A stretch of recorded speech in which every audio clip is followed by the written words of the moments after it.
Breakfast ಚೆನ್ನಾಗಿತ್ತು, ಅಲ್ಲೇನೂ ಮಾತಾಡಲಿಲ್ಲ. So ಈ ಉಭಯ ಕುಶಲೋಪರಿ ಆದಮೇಲೆ ನಾವು ಇಬ್ಬರೇ ಕೂತ್ಕೊಂಡು ಮಾತಾಡೋದು. 28ರ ಚುನಾವಣೆ ಭಾಳ ಮುಖ್ಯ. ಅಸೆಂಬ್ಲಿ ಚುನಾವಣೆಯಲ್ಲಿ 2023 ಅಸೆಂಬ್ಲಿ ಚುನಾವಣೆಯಲ್ಲಿ ಕೆಲಸ ಮಾಡೋದು ಒಟ್ಟಿಗೆ.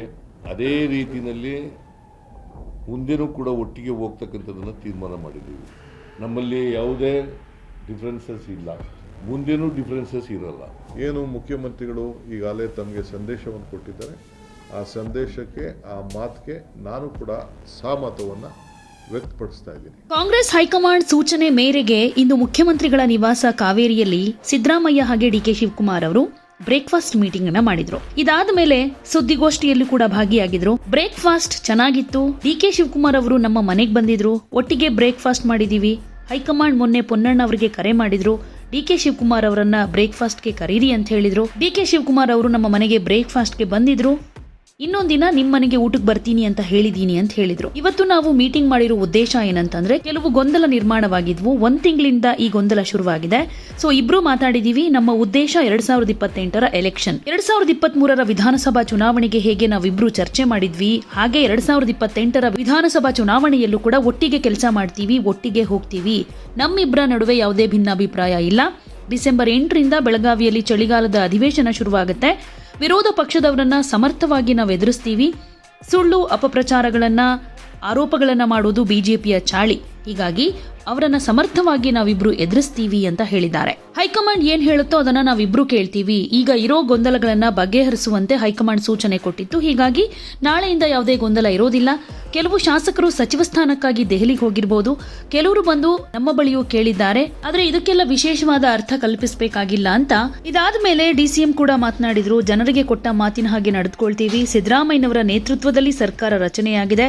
ರಾಜಕೀಯವಾಗಿ ನಾವಿಬ್ರದ್ದು ಒಂದೇ ತೀರ್ಮಾನ. ನಮ್ಮಲ್ಲಿ ಯಾವ ಗುಂಪುಗಾರಿಕೆ ಇಲ್ಲ. ಹೈಕಮಾಂಡ್ ಹೇಳಿದಂತೆ ನಡೀತೀವಿ ಅಂತ ಹೇಳಿದ್ದಾರೆ. ಅವ್ರಿಗೆ ಬ್ರೇಕ್ಫಾಸ್ಟ್ ಹೆಂಗಿತ್ತು ಅಂತ ಬೇಕಂತ. ಬ್ರೇಕ್ಫಾಸ್ಟ್ ಚೆನ್ನಾಗಿತ್ತು. ನಾನು ಡಿ ಕೆ ಶಿವಕುಮಾರ್ ಅವರು, ಉಪಮುಖ್ಯಮಂತ್ರಿಗಳು, ಪೊನ್ನಣ್ಣ ಬ್ರೇಕ್ಫಾಸ್ಟ್ನಲ್ಲಿದ್ದರು.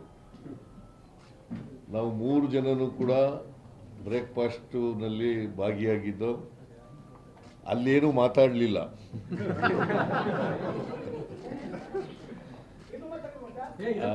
ಅಲ್ಲಿ ಬ್ರೇಕ್ಫಾಸ್ಟ್ ಬಗ್ಗೆ ಅಷ್ಟೇ ತಿನ್ನೋದು. ಬ್ರೇಕ್ಫಾಸ್ಟ್ ಚೆನ್ನಾಗಿತ್ತು. ಬ್ರೇಕ್ಫಾಸ್ಟನ್ನು ಮಾಡಿದ್ದೀವಿ ಒಟ್ಟಿಗೆ.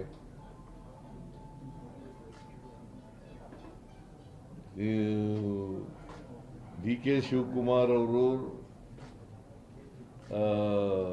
ಇವತ್ತು ನಮ್ಮ ಮನೆಗೆ ಬಂದಿದ್ದರು.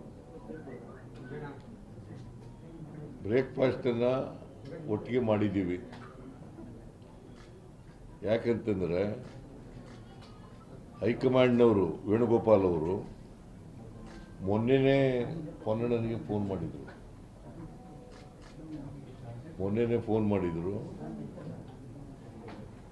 ಡಿ ಕೆ ಶಿವಕುಮಾರ್ ಅವರನ್ನು ಬ್ರೇಕ್ಫಾಸ್ಟಿಗೆ ಕರೀರಿ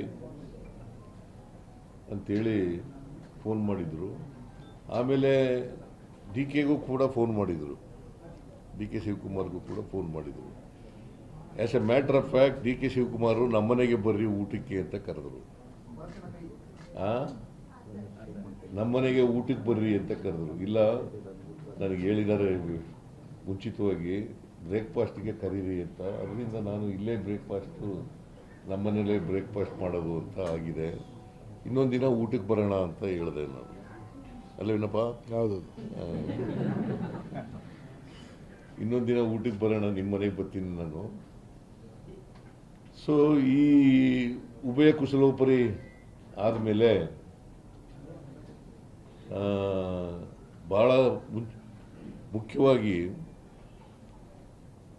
ನಾವು ಇವತ್ತು ಭೇಟಿ ಮಾಡಿದ ಉದ್ದೇಶ ಅನಗತ್ಯವಾಗಿ ಸಪರೇಟ್ ಚರ್ಚೆ ಮಾಡಿದ್ವಿ. ಕೆಲವು ಗೊಂದಲಗಳು ನಿರ್ಮಾಣ ಆಗಿದ್ದಾವೆ. ಇತ್ತೀಚಿನ ದಿನಗಳಲ್ಲಿ ಸುಮಾರು 1 ತಿಂಗಳಿಂದ ಗೊಂದಲಗಳು ನಿರ್ಮಾಣ ಆಗಿದ್ದಾವೆ. ನಾವು ಇಬ್ಬರೇ ಕೂತ್ಕೊಂಡು ಮಾತಾಡೋದು. ನಮ್ಮ ಉದ್ದೇಶ 28ರ ಚುನಾವಣೆ ಭಾಳ ಮುಖ್ಯ, ಲೋಕಲ್ ಬಾಡೀಸ್ ಚುನಾವಣೆ ಭಾಳ ಮುಖ್ಯ, ಕಾರ್ಪೊರೇಷನ್ ಚುನಾವಣೆ ಮತ್ತು ತಾಲೂಕು ಪಂಚಾಯತಿ, ಜಿಲ್ಲಾ ಪಂಚಾಯತಿ ಚುನಾವಣೆ, ಗ್ರಾಮ ಪಂಚಾಯತ್ ಚುನಾವಣೆ ಇವು ಭಾಳ ಮುಖ್ಯ. ಅದ್ರ ಬಗ್ಗೆನೂ ಕೂಡ ಚರ್ಚೆ ಮಾಡಿದೆವು. 28ರ ಚುನಾವಣೆಯಲ್ಲೂ ಕೂಡ ಕಾಂಗ್ರೆಸ್ಸನ್ನು ಅಧಿಕಾರಕ್ಕೆ ತರಬೇಕು ಅಂತಕ್ಕಂಥದ್ದು ಚರ್ಚೆ ಮಾಡಿದ್ದೇವೆ. ನಾವಿಬ್ಬರು ಡಿ ಕೆ ಶಿವಕುಮಾರ್ ಅವರು, ನಾನು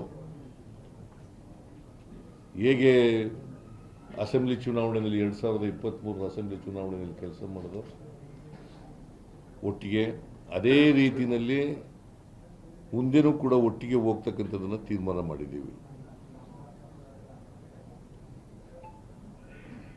ನಮ್ಮಲ್ಲಿ ಯಾವುದೇ ಡಿಫರೆನ್ಸಸ್ ಇಲ್ಲ. ನನಗೆ ಡಿ ಕೆ ಶಿವಕುಮಾರ್ಗೆ ಯಾವುದೇ ಡಿಫರೆನ್ಸಸ್ ಇಲ್ಲ, ಇವತ್ತಿನವರೆಗೂ ಡಿಫರೆನ್ಸಸ್ ಇಲ್ಲ, ಮುಂದೇನೂ ಡಿಫರೆನ್ಸಸ್ ಇರಲ್ಲ, ಒಟ್ಟಿಗೆ ಹೋಗ್ತೀವಿ. ಆಮೇಲೆ ಅಸೆಂಬ್ಲಿ 8ನೇ ತಾರೀಕಿನಿಂದ ಶುರುವಾಗುತ್ತೆ. ಚಳಿಗಾಲದ ಅಧಿವೇಶನ ಬೆಳಗಾವಿನಲ್ಲಿ ಪ್ರಾರಂಭ ಆಗ್ತದೆ. ನಾವು ಅಲ್ಲೂ ಕೂಡ ವಿರೋಧ ಪಕ್ಷದವರನ್ನು ಭಾಳ ಸಮರ್ಥವಾಗಿ ಇಲ್ಲಿವರೆಗೂ ಎದುರಿಸಿದ್ದೀವಿ, ಮುಂದೇನೂ ಕೂಡ ಎದುರಿಸ್ತೀವಿ. ಅದು BJP ಇರ್ಬೋದು, JDS ಇರ್ಬೋದು. ಸುಳ್ಳು ಅಪಪ್ರಚಾರಗಳನ್ನು, ಸುಳ್ಳುಗಳನ್ನು, ಆರೋಪಗಳನ್ನು, ಸುಳ್ಳು ಅಪವಾದಗಳನ್ನು ಮಾಡ್ತಕ್ಕಂಥದ್ದು BJPಯವರ ಚಾಳಿ, JDSನವರ ಚಾಳಿ.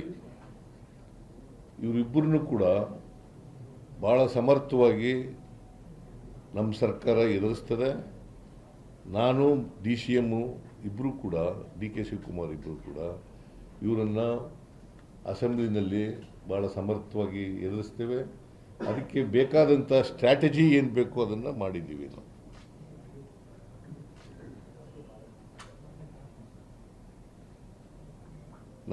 ನಾವಿಬ್ಬರು ಸ್ಟ್ರಾಟಜಿ ಮಾಡ್ತಕ್ಕಂಥದ್ದು. ಯಾಕಂತಂದರೆ ಅವರು ಪತ್ರಿಕೆಗಳಲ್ಲೆಲ್ಲ ಹೇಳ್ತಾರೆ, ನಾವು ನೋ ಕಾನ್ಫಿಡೆನ್ಸ್ ಮೋಷನ್ ಮೂವ್ ಮಾಡ್ತೀವಿ. ಇದು ಇಂಪಾಸಿಬಲ್. ನಾವು 142 ಜನ ಇರತಕ್ಕಂಥದ್ದು, ಅವರಿರೋದು 64 ಜನ ಮಾತ್ರ. ಈ ರಾಜ್ಯದ ಜನತೆ ನಮ್ಮ ಮೇಲೆ ಅಪಾರವಾದಂಥ ವಿಶ್ವಾಸ, ನಂಬಿಕೆ ಇಟ್ಕೊಂಡು ನಮಗೆ ಸಹಕಾರವನ್ನು ಕೊಟ್ಕೊಂಡು ಬರ್ತಾ ಇದ್ದಾರೆ. ಅವರ ಆಸೆ, ಆಕಾಂಕ್ಷೆ, ಆಶೋತ್ತರಗಳನ್ನು ಈಡೇರಿಸಬೇಕಾದ್ದು ನಮ್ಮೆಲ್ಲರ ಕರ್ತವ್ಯ. ಆ ನಿಟ್ಟಿನಲ್ಲಿ ನಮ್ಮ ಪಕ್ಷ ಅಧಿಕಾರಕ್ಕೆ ಬಂದಿದೆ. ಸಿದ್ದರಾಮಯ್ಯನವರ ನೇತೃತ್ವದಲ್ಲಿ ಸರ್ಕಾರ ರಚನೆ ಆಗಿದೆ. ಹಿಂದೆ ಹೈಕಮಾಂಡ್ ಅವರು ಏನು ತೀರ್ಮಾನ ಮಾಡಿದ್ದಾರೆ ಆ ಪ್ರಕಾರ ಇವತ್ತು ನಾವು ಕೆಲಸವನ್ನು ಮಾಡಿಕೊಂಡು ನಾವು ಹೋಗ್ತಾ ಇದ್ದೇವೆ. ಈಗ 8ನೇ ತಾರೀಕು ಅಸೆಂಬ್ಲಿ ಬರ್ತಾ ಇದೆ. ಅಲ್ಲೂ ಕೂಡ ನಾವು ನಮ್ಮ ಪ್ರತಿತಂತ್ರವನ್ನು ವಿರೋಧ ಪಕ್ಷಕ್ಕೆ ಯಾವ ರೀತಿ ಮಾಡಬೇಕು ಅಂಥೇಳಿ ನಾವೀಗಾಗಲೇ ಚರ್ಚೆ ಮಾಡಿದ್ದೇವೆ. ಇದಕ್ಕೆ ನಮ್ಮದೇ ಆದಂಥ ಒಂದು ಹೊಸ ರೂಪ ಕೂಡ ವಿರೋಧ ಪಕ್ಷದವ್ರಿಗೆ ನಾವು ಕೊಡ್ತೇವೆ. ರಾಜಕೀಯವಾಗಿ ನಮ್ಮಿಬ್ಬರದು ಕೂಡ ಒಂದೇ ತೀರ್ಮಾನ. ಪಕ್ಷದ ವರಿಷ್ಠರು, ನಮ್ಮ ಹೈಕಮಾಂಡ್ ಏನು ಹೇಳ್ತದೆ ಆ ರೀತಿ ಹಿಂದೆನೂ ಕೆಲಸ ಮಾಡ್ಕೊಂಡು ಹೋಗಿದ್ದೀವಿ, ಮುಂದಕ್ಕೂ ಕೆಲಸ ಮಾಡ್ಕೊಂಡು ಹೋಗಬೇಕು ಅನ್ನೋದು ನಾವು ತೀರ್ಮಾನ. ನಮ್ಮದು ಅಚಲ. ಯಾರು ಮಧ್ಯದಲ್ಲಿ ತಾವೇ ಆಗಲಿ, ತಮಗೆ ಗುಂಪು, ನಮ್ಮದು ಯಾವ ಗುಂಪು ಇಲ್ಲ. ನಾನು ಯಾವ ಗುಂಪಿಗೆ ಕೃಷ್ಣ ಅವ್ರ ಕಾಲದಲ್ಲೂ ಅವಕಾಶ ಕೊಡಲಿಲ್ಲ, ಇವತ್ತು ಅವಕಾಶ ಕೊಡೋದಿಲ್ಲ, ನನಗೆ ಅವಶ್ಯಕತೆಯೂ ಇಲ್ಲ. ನಮ್ಮದು ಒಂದೇ ಒಂದು ಗುಂಪು, ಕಾಂಗ್ರೆಸ್ ಗುಂಪು. ಚೀಫ್ ಮಿನಿಸ್ಟ್ರು ನಾನು ಆವತ್ತು ಕಾಲದಲ್ಲಿ ಸಿದ್ದರಾಮಯ್ಯನವರು 3 ತಿಂಗಳು, ನನ್ನ 4 ತಿಂಗಳು ಹೈಕಮಾಂಡ್ ಆದೇಶದ ಮೇರೆಗೆ ಸ್ವಲ್ಪ ದಿನ ವೆಯ್ಟ್ ಮಾಡಿ ಡಿ ಕೆ ಅಂತ ಹೇಳಿದಾಗ ಕೂಡ ಒಂದು ಶಬ್ದ ಆವತ್ತು ಕೂಡ ನಾನು ಮಾತಾಡಿಲ್ಲ. ಇವತ್ತು ಕೂಡ ಅಷ್ಟೇ, I am very firm. So ಒಟ್ಟಿಗೆ ಸೇರಿ ನಾವು ಕೆಲಸ ಮಾಡ್ಕೊಂಡು ನಾವು ಹೋಗ್ತೀವಿ. ಪಕ್ಷದ ವರಿಷ್ಠರು ಹೈಕಮಾಂಡ್ ಏನು ಹೇಳ್ತದೆ ಆ ರೀತಿ ನಾವಿಬ್ಬರೂ ಸೇರಿ ಕೆಲಸ ಮಾಡ್ಕೊಂಡು ಹೋಗ್ತೀವಿ. ನಮಗೆಲ್ಲರನ್ನೂ ಒಟ್ಟಿಗೆ ತೆಗೆದುಕೊಂಡು ಹೋಗುವಂಥ ಕರ್ತವ್ಯ, ಪ್ರತಿಯೊಬ್ಬ ಶಾಸಕನ್ನ ಎಷ್ಟು ಶಕ್ತಿಶಾಲಿಯಾಗಿ ಬೆಳೆಸಬೇಕೋ, ಪಕ್ಷನ ಯಾವ ರೀತಿ ಶಕ್ತಿಶಾಲಿಯಾಗಿ ಬೆಳೆಸಬೇಕೋ ಅದು ನಮ್ಮಿಬ್ಬರ ಕರ್ತವ್ಯ. ಆ ದಿಟ್ಟಿನಲ್ಲಿ ನಾವು ಮುಂದಕ್ಕೆ ಸರ್ಕಾರನ 28ಕ್ಕೆ ನಾವೇ ತರಲಿಕ್ಕೆ ಅನೇಕ ಕಾರ್ಯರೂಪವನ್ನು ನಾವು ರೂಪಿಸಿದ್ದೇವೆ. ಆ ದಿಟ್ಟಿನಲ್ಲಿ ನಾವು ಕೆಲಸವನ್ನು ನಾವು ಮಾಡ್ಕೊಂಡು ಹೋಗ್ತೇವೆ. ಏನು ಮುಖ್ಯಮಂತ್ರಿಗಳು ಈಗಾಗಲೇ ತಮಗೆ ಸಂದೇಶವನ್ನು ಕೊಟ್ಟಿದ್ದಾರೆ, ಆ ಸಂದೇಶಕ್ಕೆ, ಆ ಮಾತಿಗೆ ನಾನು ಕೂಡ ಸಹಮತವನ್ನು ವ್ಯಕ್ತಪಡಿಸ್ತಾ ಇದ್ದೀನಿ.